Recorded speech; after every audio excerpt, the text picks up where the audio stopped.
I've got a quick one for you today, boys and girls. I just want you to know that Fox News is not your friend.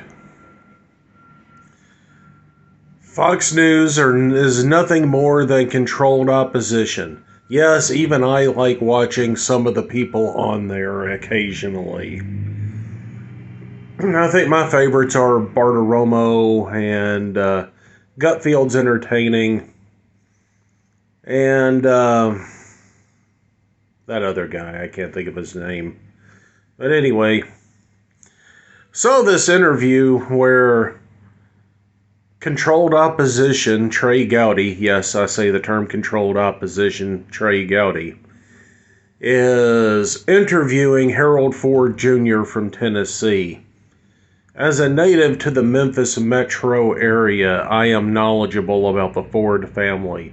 They're kind of like our Clinton family. They're not as big, but they do have their own little Ford dynasty. And they are a bunch of libtards.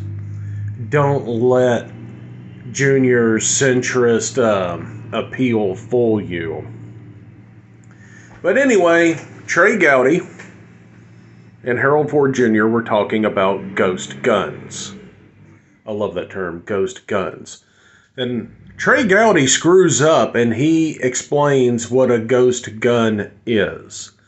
It's a gun with in my case, one that never had a serial number, or in other cases where the serial number has been obliterated. But those of you that know anything about law enforcement, often obliterated serial numbers are still traceable. They don't obliterate them deep enough. But they don't want to tell you that because it doesn't fit the agenda. But I notice when Trey is asking Harold a question, and he's using their talking points. This is what I mean by controlled opposition. And they talk about how the 2 police officers in New York were killed with a ghost gun. Okay. They were killed with a ghost gun. And that's why we need this legislation to protect people from ghost guns. But Trey Gowdy didn't have the stones to ask this question. Excuse me, Mr. Ford? Isn't shooting people illegal? Isn't murdering people illegal?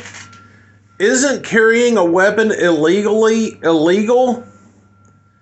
Isn't shooting a police officer illegal? Did those laws stop the person who shot the 2 police officers?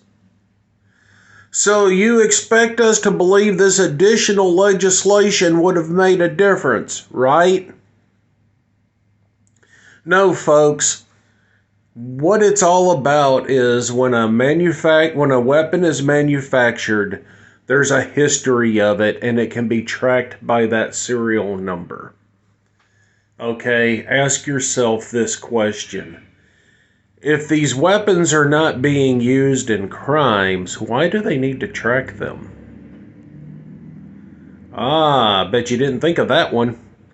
So it kind of makes you wonder, because, Fox News is like, well, sure, no one's in favor of ghost guns. I am. I'm all in favor of the government not knowing what I have. It's none of their damn business. But anyway, just some food for thought. Y'all have a good one. Remember, when someone's on Fox News and they're promising to bring you the truth, pay attention to the questions they ask anybody and how they're worded. And if you pay close attention, you'll see they're still carrying the narrative.